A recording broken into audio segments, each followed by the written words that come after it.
At NRTC Automation, alongside our sister company IGAM, we customize an automated cell by working closely with the customer from the start. We begin with building a process and drawing out what the automated solution will look like, ultimately ending up with a set of 3D designs, simulation, and prints. We create a bill of materials so consumables can be ordered and equipment fabrication can begin.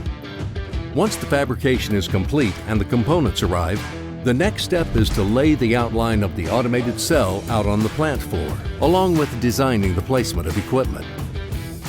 Next, the equipment will be placed inside the layout of the cell, followed by the guarding.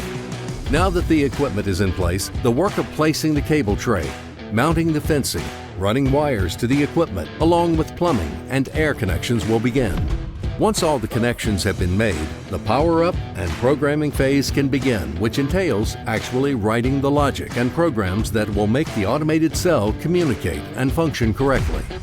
When this process is complete, the next step is to dry run the entire cell to ensure it functions as intended. Finally, the completed automated cell is carefully decommissioned and prepped for transport, then loaded onto the truck for delivery to the customer site.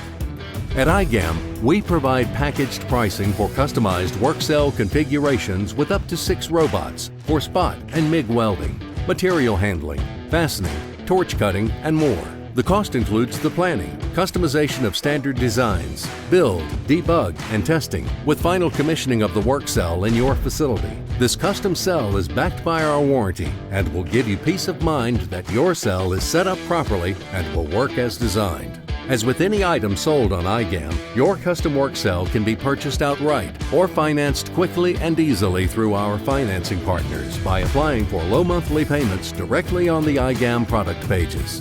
Visit us to build your custom work cell today.